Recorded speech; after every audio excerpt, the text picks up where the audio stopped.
लग रहा था कि निदा है ना, निदा की डिलीवरी हो जाएगी। मतलब हम लोग इतना डर गए थे, कैसे लिटरली इतना डर गए थे। निदा वॉशरूम जाने डर रही थी, बोले कल अल्लाह ना करे वॉशरूम में डिलीवरी नहीं हो जाए या पॉटी करने डर लग रहा। मैं मेरे वजह से तो कुछ नहीं हो रहा है। मैं मतलब एक वो चल रहा था कि am I the reason behind all this, जो मेरी बेबी को सफर करना पड़ रहा है। तो वही हुआ मेरे साथ। लिटरली बच्चा अंदर ही अंदर रह के कमजोर हो जाए, बाहर निकलने के बाद वो और कमजोर लगे। डॉक्टर मेरे पास आया तो मैं एक ही चीज पूछ रही हूँ, बेबी कैसा है? बेबी हुआ, बेबी आया। उसको गाइस ऑक्सीजन लगाया वहां पर, और डॉक्टर ने बोले कि उसको भी ऑब्जर्वेशन में लेके जाएंगे। हेलो एवरीवन, अस्सलामु अलैकुम, स्वागत है आप सभी का नियान की नोक जोक भरी छोटी सी दुनिया। तो गाइस बहुत सारे कमेंट आ रहे थे, कुछ सवाल है लोगों के कि निदा की डिलीवरी जल्दी हुई है, निदा की डिलीवरी लेट हुई है, निदा की डिलीवरी डेट क्या थी, निदा की डिलीवरी कब हुई है, निदा की डिलीवरी नॉर्मल हुई है, निदा की डिलीवरी सी सेक्शन में हुई है, और सी सेक्शन हुई तो क्यों हुई है, नॉर्मल हुई तो नॉर्मल क्यों हुई है। तो गाइस फाइनली इस सवालों के जो जवाब है आज हम लोग देने वाले हैं आप लोगों को, क्योंकि निदा बोल रही कि जितना जल्दी हो सके उतना जल्दी हम लोगों को जवाब दे। ये लोग अपने आप से अज्यूम करने लगते हैं कि इनको नॉर्मल हुई है ना, इनको सी सेक्शन, जैसे जेंडर के टाइप पे ये बेबी गर्ल है, बेबी बॉय। तो हमने बोले कि जल्दी जल्दी हमारे जो फैमिली मेंबर्स है, जो हमारी फैमिली है, आप लोग उनको वेट नहीं कराना चाहिए, उनको सारी चीजें पता होनी चाहिए। बिकॉज आप लोग हमारे से कनेक्टेड है डे टू डे लाइफ, आप लोग इतनी दुआएं देते हैं, इतना सारा प्यार करते हैं। तो हम लोग सोचे कि आप लोगों को वेट कराने से मतलब नहीं है, तो यस बता के खत्म करते, बिकॉज आप लोगों की दुआ है कि अभी अल्हम्दुलिल्लाह सब कुछ अच्छे से यस, निदा भी सेफ है, बेबी भी सेफ है अल्हम्दुलिल्लाह। बट गाइस जो आप लोग अभी आगे स्टोरी सुनने वाले हो गाइस, बहुत ही दर्दनाक स्टोरी होने वाली है।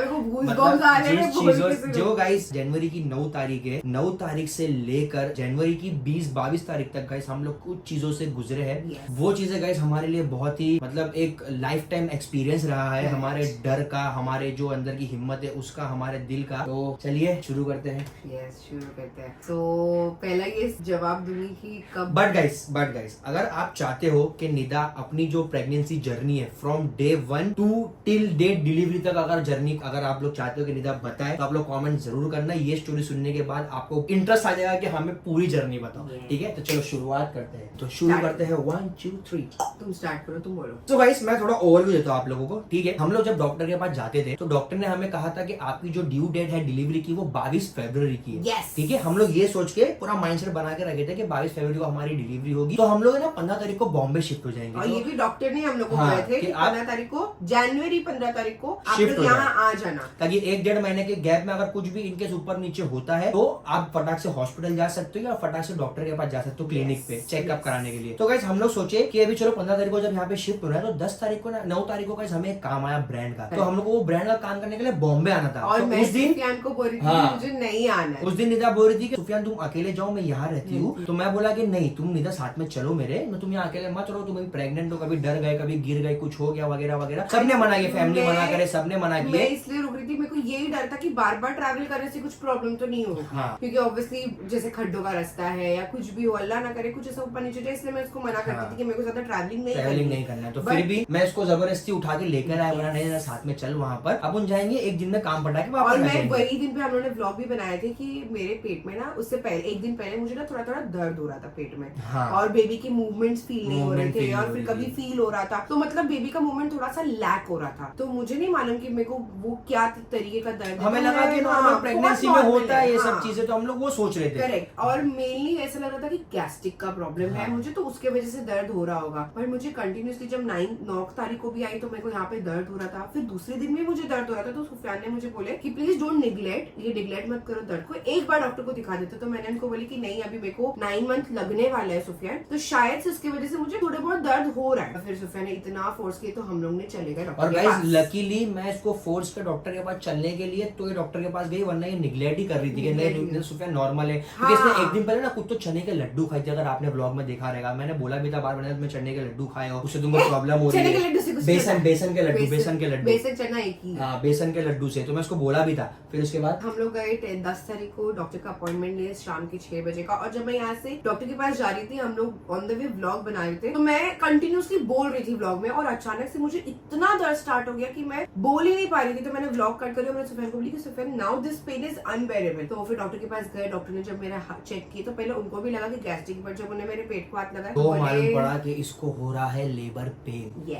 लिटरली सोचो गाइस, निदा का 9वां महीना चालू भी नहीं हुआ था और निदा को लेबर पेन स्टार्ट हो गया। हम लोग इतना डर गए गाइस, लिटरली निदा ना डॉक्टर के पास रोने लग गई, डॉक्टर को बोलने लगी डॉक्टर पे मेरे बेबी को कुछ होगा तो नहीं ना, मेरा 9th मंथ कंप्लीट नहीं हुआ है। डॉक्टर बोले कि डोंट वरी, टेंशन मत लो, हम तुम्हें काम करो, अभी के अभी हॉस्पिटल में एडमिट हो जाओ। मतलब गाइस सोचो, हम लोग आए एक दिन के लिए, अभी के अभी एडमिट हो जाओ या कल सुबह एडमिट हो जाओ। नहीं, डॉक्टर ने फिर चेक किए, बोले कि जो यूट्रस की जो ओपनिंग है वो नहीं हुई है, तो तुमको लेबर पेन कैसे हो रहा है। हाँ। कुछ भी बोलता है, मेरी सुनो, तुम चुप हो जाओ। फिर बाद में डॉक्टर ने मुझे दवाइयां दी है, बोले कि अभी जाके एक कोर्स खा लेना और रात में आफ्टर 6 आवर्स ये एक और एक कोर्स खा लेना, और अगर दर्द नहीं रुकता है तो फिर तुमको हम लोग को एडमिट करना पड़ेगा और इसी के ग्लूकोज चढ़ाने पड़ेंगे जिससे दर्द बैठ जाए। तो फिर मैंने दवा खाई, बट रात में और दर्द होने लगा। फिर मैंने दवा खाई, फिर भी दर्द नहीं रुक रहा था। तो हम लोग रात में, आप लोगों ने ब्लॉग में देखे रहेंगे कि मैं रातों रात इमरजेंसी में मुझे हॉस्पिटल लेके गए, एडमिट किए, और एडमिट करने के बाद जब उन्होंने मुझे ग्लूकोज में दवाइयां देना स्टार्ट किए तो भी मेरा दर्द नहीं रुक रहा था। मतलब सोचो गाइस, हम लोग यहाँ पे एक दिन के लिए आए थे, ये सोचे कि हम लोग काम पटा के फिर घर जाएंगे, एक हफ्ते बाद तो आप लोग शिफ्ट होना ही है। बट गाइस वही दिन हमें हॉस्पिटल में एडमिट करना पड़ेगा। नहीं था वो, सोचो गाइस कितना मतलब हम लोगों को स्ट्रेस होगा, ना कपड़े पहनने के लिए, ना कुछ सामान है। हम एक दिन के लिए आए थे, एक दिन के लिए आए थे। हाँ, और वो भी दूसरे दिन यही प्लान हुआ। क्यों रुकने का प्लान हो गया दूसरे दिन? बिकॉज सुफियान ने बोले कि एक दिन वापस जाना निदा के लिए इज नॉट गुड, कि एक दिन में एक बार ट्रैवल करना, तो एक दिन और रुक के अपन दूसरे दिन जाते हैं। तो दूसरे दिन ही एडमिट हो गई मैं, और फिर बाद में एक दिन जब रात में एडमिट किया, उसके दूसरे दिन भी मेरा पेन नहीं गया, तो मुझे फिर से मतलब रखे एडमिट। इसको ऐसी बड़ी बड़ी 3-3, 4-4 आईविया चढ़ाए गए। आप लोगों ने ब्लॉग में देखे रहोगे, हम लोगों ने सब बताया। अगर नहीं देखे हो, अगर ब्लॉग नहीं देखे तो गाइस पिछले ब्लॉग जाके देखो, आप लोग को पूरी डिटेल पता चलेगी जो हम लोग बोल रहे हैं। और जितने भी पुराने मतलब पीछे वाले ब्लॉग्स है हॉस्पिटल के, वो सुफियान लिंक में डाल देंगे डिस्क्रिप्शन में लिंक, आप लोग देख लेना कि मतलब वो टाइम भी इतना क्रूशियल था हमारे लिए। मुझे डर मतलब यही चीज का था कि अपने को कुछ हो जाए बट बच्चे को कुछ नहीं होना चाहिए, तो उसी वजह से, ये डर की वजह से मुझे पैनिक अटैक भी आ गया हॉस्पिटल के अंदर। और गाइस इसको लिटरली लेबर पेन बोलते हैं ना, जो डिलीवरी के टाइम पे लोगों को होता है हर 5-5 मिनट में, उसको वो पेन हो रहा था गाइस। मतलब इतना डर गए हम लोग कि बेबी के 9वां महीना स्टार्ट नहीं हुआ, निदा को ऐसा पेन स्टार्ट हो गया। हम लोग सब टेंशन में, घर वाले टेंशन, मम्मी लोग मेरे गाँव में थे, आंटी लोग यहाँ पर थे। मम्मी को मैंने फोन किया, मम्मी जल्दी यहाँ पर आ जाओ, निदा का ऐसा ऐसा हो गया, मुझे लग रहा है कि डिलीवरी हो जाएगी निदा की, अल्लाह ना करे कभी बच्चे को NICU में रखना पड़े या कुछ भी। हम लोगों ने इमरजेंसी बुला ली। तो गाइस 3 दिन तक निदा को हॉस्पिटल में रखे, उसको सलाइन चढ़ाए, इंजेक्शंस दिए, स्टीरॉइड्स के इंजेक्शन दिए, स्टीरॉइड्स के इंजेक्शन दिए, जिससे जो मुझे IV चढ़ रही थी उसमें मेडिसिन थे जो दर्द को रोकेगा, और वो दर्द को रोकने के टाइम पे जो वो दवाइयां थी, वो अगर बेबी को इफेक्ट हो जाए तो वो इफेक्ट ना हो, उसके लिए बेबी के लिए स्टीरॉइड्स दे रहे थे कि बेबी का लंग्स अंदर प्रिपेयर हो जाना चाहिए कि वो लड़ सके अंदर। क्योंकि जब NST निकाले थे, तब हमें NST सोनोग्राफी, NST वगैरह सब रिपोर्ट निकाले, सोनोग्राफी की रिपोर्ट निकाले, तब हमें पता चला कि निदा के जो पेट में है वो हुआ है इन्फेक्शन। जो इन्फेक्शन है गाइस वही निदा के लेबर पेन को ट्रिगर कर रहा है। मे भी हो सकता है कि कोई इन्फेक्शन की लेयर हो या कुछ हो, लेबर पेन को ट्रिगर भी करा था, और वो कॉन्ट्रैक्शंस भी इसीलिए हो रहे थे क्योंकि बेबी को ब्लड सप्लाई में प्रॉब्लम हो रहा था। जो बच्चे को जो एम्बिलिकल कॉर्ड से जो सप्लाई होता है तो वो सप्लाई हो गया था कम। मतलब गाइस बेबी जितना मजबूत था ना पहले, पेट में रह के उतना ही कमजोर हो रहा था। मतलब उसको प्रॉपर न्यूट्रिशन नहीं मिल रहा है, प्रॉपर प्रोटीन नहीं मिल रहा, उसको प्रॉपर ब्लड नहीं मिल रहा है। साथ में सोनोग्राफी में ऐसा हो गया था कि जो वेट दिखाया और जब वो एक्चुअल हुआ तो उसमें भी एकदम ऐसा हो गया था कि ये क्या हो गया, एक हफ्ते में बेबी का वेट ही नहीं बढ़ रहा था। तो वो भी आपको बताती, तो मेरा वेट कम हो रहा था यहाँ पे एक जगह पे, तो मुझे और स्ट्रेस हो रहा था कि ये क्या सीन हो रहा है। डॉक्टर ने मुझे बोली थी कि भाई ये क्राइटेरिया, ये वेट के आगे मत जाना, बट मेरा तो वेट नीचे गिरे जा रहा था। फिर वहां से डिस्चार्ज ले लिया। डॉक्टर ने बोले कि अभी तुमको रख के मतलब नहीं है, तुम्हारा दर्द अब फिर से जब ट्रिगर होगा तब हम लोग सोचेंगे कि फाइनल डिसीजन क्या लेना है। तो जैसे ही हम लोग डिस्चार्ज होकर मैं घर पे आई 2 दिन बाद, मतलब 2 दिन तक मुझे कांस्टेंट दर्द था। घर पर आने के बाद डॉक्टर ने मुझे बोले थे कि मॉनिटर करना कि बेबी के मूवमेंट्स नहीं कम होना चाहिए बिकॉज ऑफ दिस कॉन्स्ट्रैक्शन। मैं मॉनिटर कर रही थी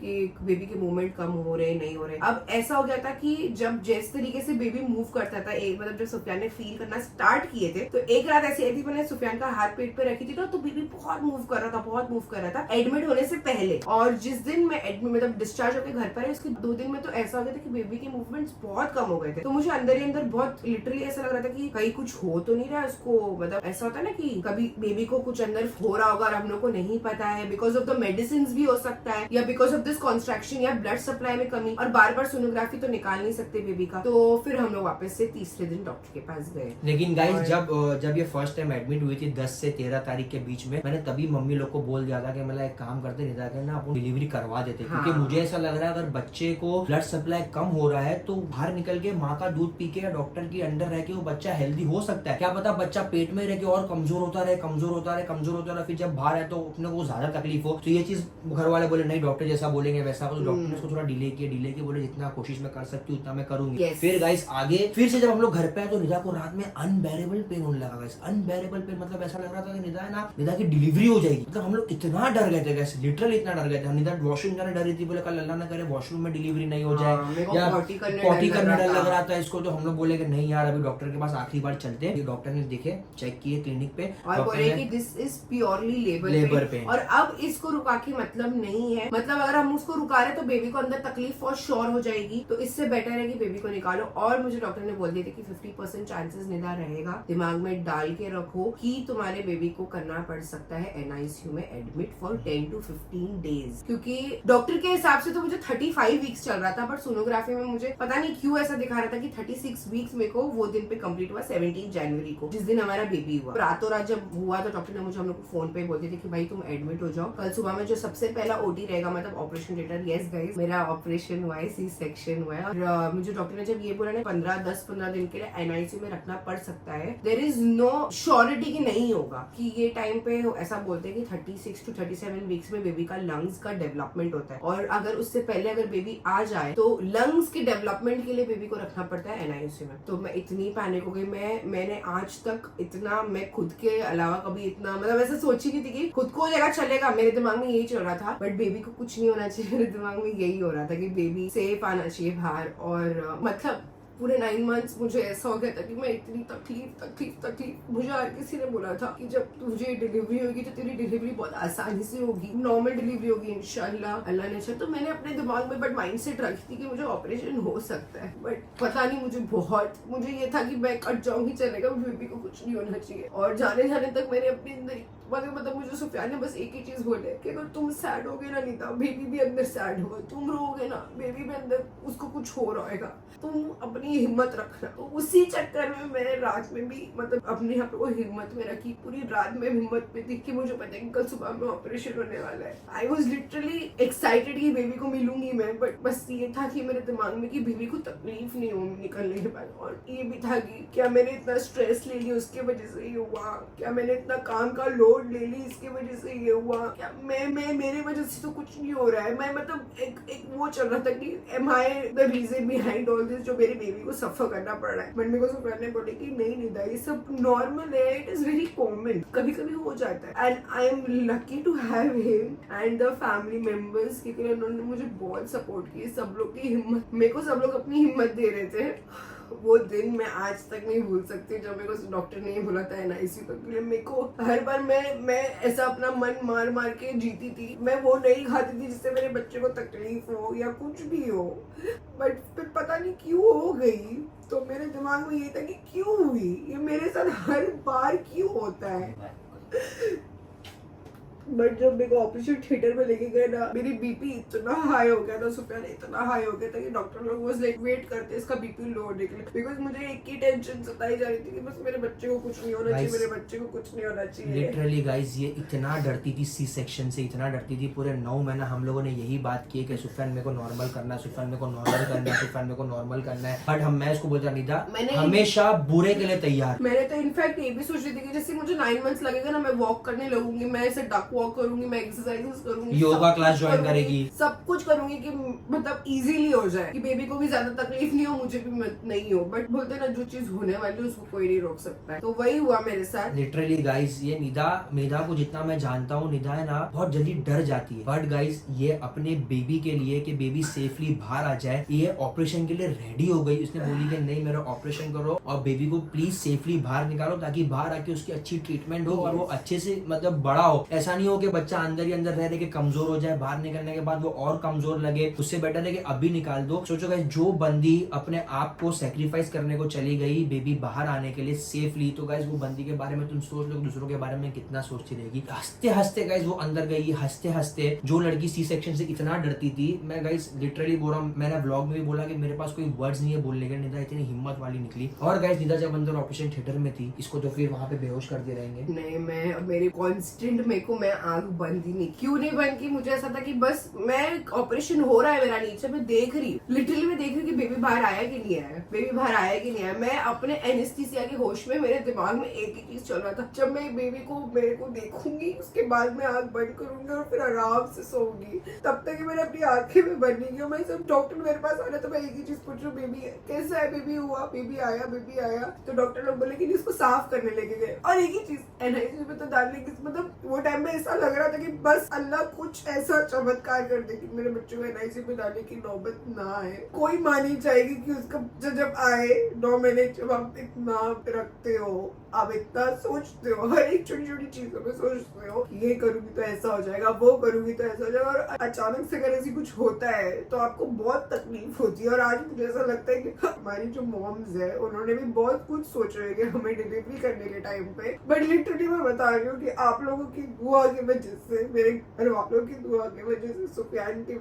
दुआओं की वजह से आज अल्हम्दुलिल्लाह बेबी सेफ है। जब हम लोग ऑपरेशन थिएटर के बाहर खड़े थे, मेरे ना हाथ पैर कांप रहे थे। मैं बस यही सोच रहा था कि अंदर निदा सेफ रहे और बेबी सेफ रहे, बाहर आने के बाद बेबी की कुछ ऐसी तकलीफ ना हो बेबी को कि बेबी को एनआईसीयू में रखना पड़े या उसको अंडर ऑब्जर्वेशन रखना पड़े, क्योंकि गाइस हम लोग वो नहीं देख सकते थे अगर वो होता था तो गाइस जब जैसी बेबी बाहर आया, आप लोगों ने शायद ब्लॉग में देखे रहोगे कि मैं कितना रोया हूँ, क्योंकि मुझे नहीं समझ में आ रहा था कि मतलब मैं क्या होगा आगे। जैसी मैं रोना कम हुआ, डॉक्टर ने मुझे शांत किया। डॉक्टर ने मुझे बताया कि देखो बेबी की लंग्स है, बेबी के लंग्स थोड़े फास्ट फास्ट फड़क रहे, तो बोले ये नहीं होना चाहिए, ये नॉर्मली बच्चा जब बाहर आता है तब होता ही है। तो उसको गाइस ऑक्सीजन लगाया वहां पर, और डॉक्टर ने बोले कि उसको भी ऑब्जर्वेशन में लेके जाएंगे और 2 घंटा वहां पे रखेंगे, देखेंगे कि बेबी नॉर्मल है या नहीं। अगर नॉर्मल नहीं रहा तो एनआईसीयू में रखेंगे, नॉर्मल रहा तो नहीं रखेंगे। बट गाइस अल्लाह के करम से 2 घंटे में हमारा जो बेबी वो नॉर्मल हो गया गाइस। 36 वीक्स में अल्हम्दुलिल्लाह 36 वीक्स में बेबी जो डिलीवर हुआ है वो नॉर्मल बाहर आया है। 36 वीक जस्ट वही दिन पे लगा 17 जैन। आप जनवरी लोग को। सोच सकते हो गाइस, डॉक्टर ने हमें 22 फेब की डिलीवरी डेट दिए थे और गाइस 17 जनवरी को हमारा बेबी, हमारी जो बरकत है घर की, हमारी जो रहमत है घर की, वो बाहर आया है गाइस। हमारे बहुत लकी डे 17 जनवरी 2014 को हम कभी नहीं भूल सकते हैं। उसके बाद में जब डॉक्टर ने हमें बताया कि बेबी को एनआईसीयू में नहीं रखना पड़ेगा, माशाल्लाह आपका बेबी का वेट कम है बट वो सर्वाइव कर सकता है दुनिया में बिना एनआईसीयू के भी। गाइस अगर देखो गाइस बेबी का जो वेट है ना गाइस, एंड के महीनों में बहुत फास्ट बढ़ता है, हर दिन 50 ग्राम बढ़ता है। बेबी हमारे जो 8 मंथ में कंप्लीट होकर वेट रहता है, तो वही वेट में वो बाहर आया। डॉक्टर ने बोले धीरे धीरे उसका वेट बढ़ेगा जब वो प्रॉपर मतलब जब उन्होंने लास्ट सोनोग्राफी निकाले थे उसमें जो वेट आया था और बेबी जब डिलीवर हुआ था 7 डेज बाद उसके, तो भी बेबी का उतना ही वेट था। मतलब वो 1 हफ्ते में बेबी का वेट बढ़ना चाहिए था, 50 ग्राम बढ़ना चाहिए था, वो वेट बढ़ा ही नहीं था। और वो क्यों हो रहा था? क्योंकि इन्फेक्शन की वजह से जो बेबी को ब्लड सप्लाई होने में प्रॉब्लम दे रहा था। बट अल्लाह का लाख शुक्र है, मतलब जब मैं ऑपरेशन थिएटर से बाहर भी आई तो मेरा एक ही सवाल था कि बेबी का है, कसम से बेबी का है। और हम लोग बोले नहीं था सेम तुम्हारी तरह है, सेम तुम्हारी तरह। आप लोग प्लीज जाके पूरे व्लॉग्स देखो, आप लोग को पता चलेगा, आप लोग हमारी खुशी में शामिल हो जाओगे गाइस। तो बस गाइस यही हमारी जो है जो भी है गाइस, आप लोग को पता चले जाएगा जब उसका फेस रिवील होगा। ठीक है गाइस, तो ये थी निदा की डिलीवरी का जो है वो। बट 2 घंटे जब बेबी बाहर वापस आया तो क्या रिएक्शन था सबका? रिएक्शन अरे सब खुश एकदम, बोले एनआईसीयू में नहीं रखना, एनआईसीयू में, मम्मी पागल, इसकी मम्मी पागल, सब बाहर लिफ्ट के पास खड़े, बोले कहाँ है सब कुछ रिकॉर्डेड है। ऊपर आ रही है, बोले बेबी आया गाइस। लिटरली पूरा टाइम व्लॉग में देखना आप लोग कि हम लोग सब बाहर खड़े थे और निदा बेचारी कांप रही थी। और वो कांपने में भी ऐसा था ना, मैं अपने माइंड से कंट्रोल कर रही थी कि मैं कांपू नहीं, बट वो कांपना नहीं रुक रहा था, लिटरली नहीं रुक रहा था। बट मैं सोच रही थी कि नहीं कांपू। क्यों? क्योंकि अगर मैं कांपती हूँ तो मुझे फिर से पैनिक अटैक आता है, मैं शिवर करती हूँ। बहुत खतरनाक है। तो बस गाइस यही थी हमारी डिलीवरी की जर्नी। हम दोनों ने साथ में गुजारी ये चीज, हम दोनों ने साथ में झेले, निदा ने दर्द झेली है, मैंने निदा का साथ दिया हूँ, ठीक है। यही होता है, अल्हम्दुलिल्लाह साथ देते सही है, हैं, और यही होता है एक रिलेशनशिप का फाउंडेशन, Yes. कि एक दूसरे का आपको साथ देना, कभी वो तकलीफ में तो मैं साथ दूं, मैं तकलीफ में तो वो साथ दे। गाइस आप लोग भी अपनी लाइफ में यही इंप्लीमेंट करना, और इस ब्लॉग को यहीं पर हम लोग एंड करते हैं। गाइस अगर आपने खाली ये स्टोरी सुन के अगर आपको गूज़बम्स आए रहेंगे गाइस, तो आप लोग सोचो हमारी जो पूरी प्रेगनेंसी की जर्नी है उसमें क्या क्या हुआ रहेगा हमारे साथ में। बहुत तो आप लोग कमेंट करके जरूर बताना अगर आपको प्रेगनेंसी जर्नी देखनी है तो, ठीक है गाइस। तो इस ब्लॉग को यहीं पर एंड करते हैं। So thank you for watching this vlog. और अगर आपको ये व्लॉग अच्छा लगे तो please like comment share subscribe जरूर करना गाइस। और गाइस हमारे जोहान के लिए एक बार कर देते हैं हम tandoori nights, tandoori nights, daddy का बेटा कौन है जोहान, मस्ती खोर कौन है जोहान, मम्मी का दिल कौन है जोहान, और कलेजा फेफड़ा कौन है Sufiyan. Love you guys, Allah Hafiz.